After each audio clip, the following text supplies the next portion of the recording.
Nigerian police invite Senate President Bukola Saraki for questioning over a bank robbery. In business, Nigeria records $24.7 billion foreign exchange inflow in 3 months. And on the foreign scene, China threatens to cancel trade deals with the United States if Washington implements trade tariffs. Hello and welcome to Superscreen Flagship News, reaching you live from the city of Lagos State, Nigeria. I am Olamide Onwuka. Many thanks for joining us. The Nigerian police have summoned Senate President Bukola Saraki for questioning over his alleged relationship with suspects arrested in connection with the Offa bank robbery. Police spokesperson Jimoh Moshood, who disclosed this to journalists, said Saraki has been summoned to appear before a police team in Abuja for interrogation. Moshood said 5 of the 22 suspects arrested in connection to the robbery, which led to the killing of at least 17 people, confessed their allegiance to Saraki. The announcement comes 3 weeks after the police transferred some suspects on an unrelated matter to Abuja. You will recall that Saraki had raised an alarm at the time, saying the police are plotting to implicate him.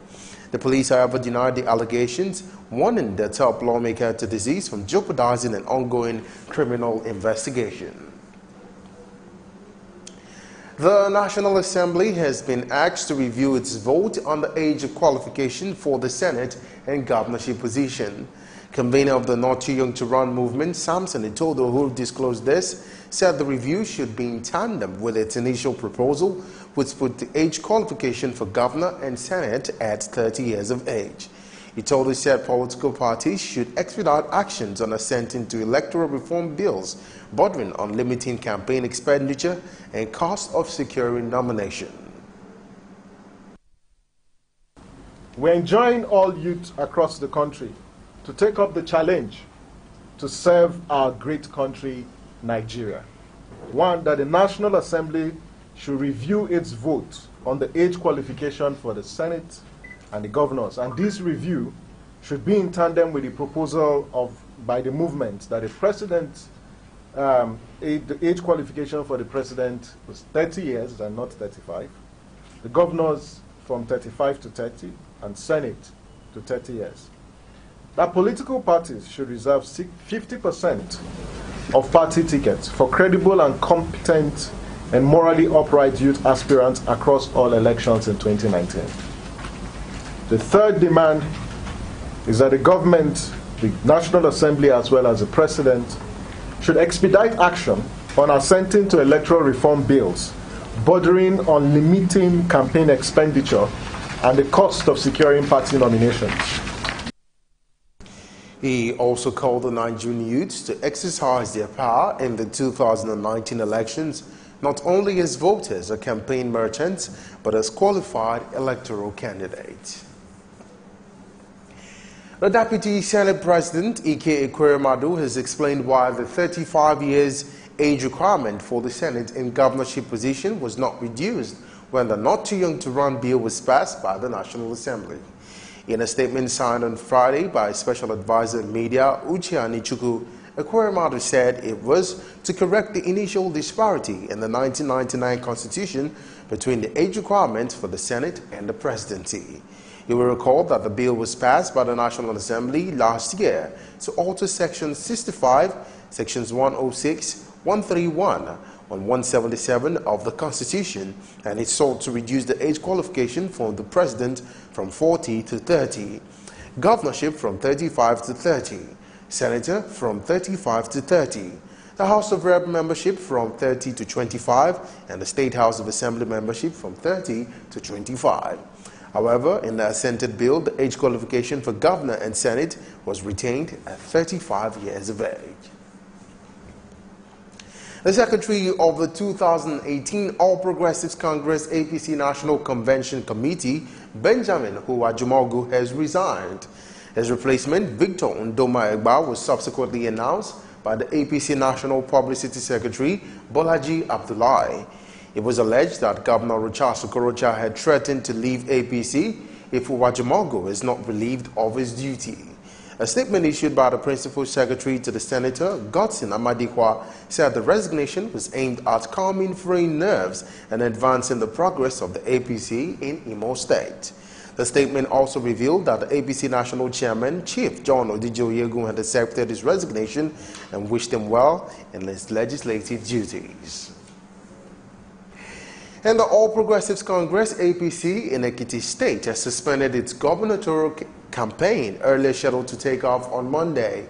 The suspension comes as the police command in the state released the report of Friday's shooting incident at the APC rally organized to welcome back Kayode Fayemi. State chairman of the party, Jide Awe, told journalists that the postponement is due to the shooting incident. Awe also announced that the suspension will remain in place until the police can guarantee the safety of its gubernatorial candidate and other members of the party. Awe demanded a thorough investigation of the matter by the police and that the outcome of the report must be made public. And the People's Democratic Party, PDP, has set up a campaign council for the upcoming governorship elections in Ekiti State. The National Publicity Secretary of the party, Kola Ologbondinyo, disclosed this in a statement to journalists. According to him, the PDP National Working Committee approved the composition of the council to ensure the party's victory in the July 14 polls in Ekiti State. Ologbondinyo said Akwa Ibom State Governor Emmanuel Udom is to chair the council and his Delta State counterpart, Ifeanyi Okowa, is the deputy chairman, while a PDP chieftain, Eddie Olafeso, is the secretary. Ologbondinyo said the party will inaugurate members of the council on Monday next week as its national secretariat in Abuja. And gunmen have attacked Zakuna village in Zamfara State, killing at least 15 people. The public relations officer of the Zamfara State Police Command, Muhammad Shehu, disclosed this to journalists in Guzo. Shehu said the attackers invaded Zakuna in the early hours of Friday and stole cows belonging to the villagers. According to him, a vigilante group known as Yan Sakai took on the rustlers, forcing them to flee only for the bandits to reinforce and attack the village, killing 15 people in the process. The police, however, deployed heavy security to the area to maintain peace and stability. Shehu said the State Commissioner of Police, Kenneth Erimzim, had ordered discreet investigation into the latest incident to catch the perpetrators and bring them back to justice.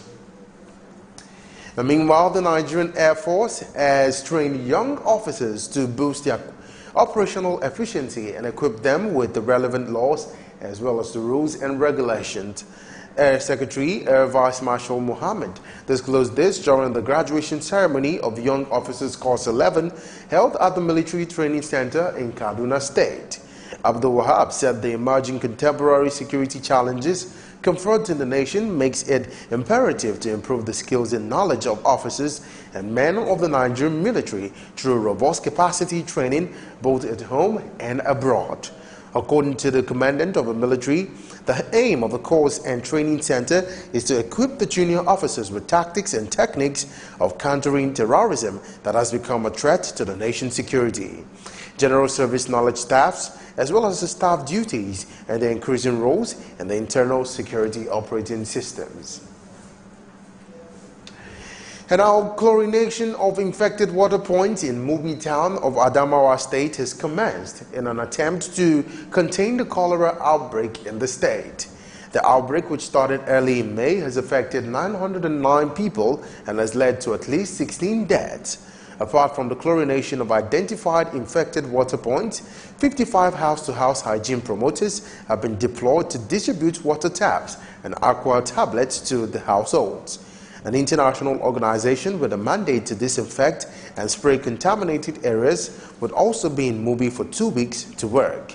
Borehole owners and water vendors in the town have been mobilized with the support of the Emir to ensure no untreated water is sold to the consumer public.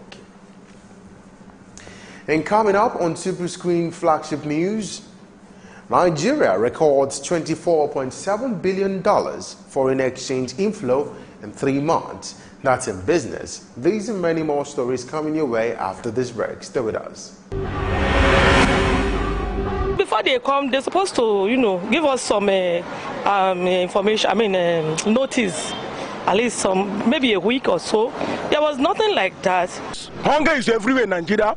People are dying every day, but Nigeria government are keeping quiet. Herdsmen are killing people. Why? It's not what we expected because of these old men that are leading us, and you people know, you are aware that these people are not the right people to lead us. These kind of people that are leading us here are people of black mind. They just care about themselves and their family. You are affecting my village. Let me use if I call it useless, I'm not a mistake. The other place where they build a shop, call it plaza. Say each shop they are 4 million naira. So I don't have the money, so I have to leave. If you plan to get a tribal mark, it takes a lot of pain, but after some time, you enjoy it. No, we experience hold up now during the construction time. Then after some time, we start enjoying it. The way they are doing the construction is too slow. It's too slow. The construction is too slow. They should stop the construction and make sure people go into their businesses and do their businesses.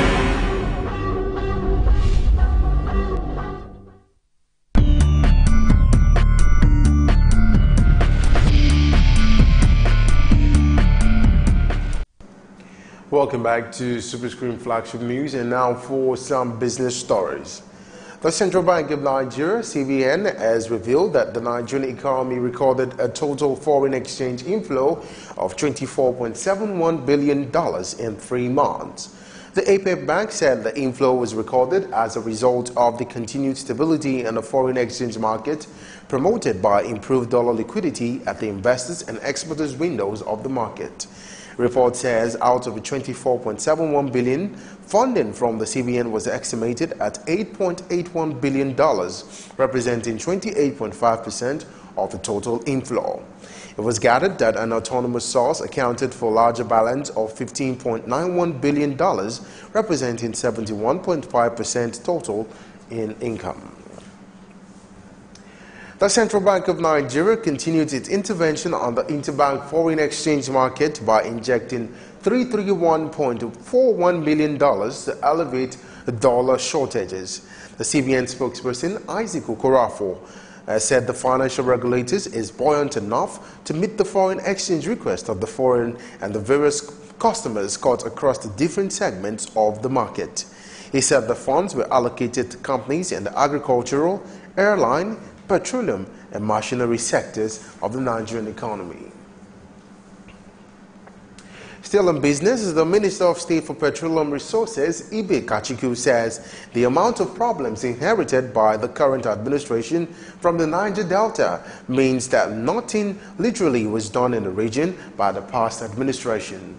He said although over $40 billion had been pumped into the region in the past 15 years, the impact of such huge funds had not been felt in the oil-rich area. Kachiku, who disclosed this while speaking in some of the findings by the ministry and other agencies in the Niger Delta, said the trouble in the area almost crippled the Nigerian economy. The minister said the intervention in the region had created sanity in the Nigeria's oil sector, a development that led to increased capital spending by the government and increased foreign exchange reserves by the latest administration. And now for some stock exchange report, the federal government has urged the investors not to panic over the negative trend being experienced in the Nigerian stock exchange. The Minister of Power, Works and Housing, Babatunde Raji Fashola, gave the advice while speaking at the NSE London Stock Exchange Dual Listing Conference in Lagos. Fashola urged visitors to be calm because the nation's economic fundamentals remain strong despite the bearish trend. Fashola blamed the bearish run in the market and profit-taking embarked upon by some investors due to uncertainty surrounding the upcoming elections. He said the efforts of the present administration so far have driven the country out of decades of poor economic decisions. Still ahead on the news, China threatens to cancel trade deals with the United States if Washington implements its trade tariffs. That's on the foreign scene. These and many more stories after the break.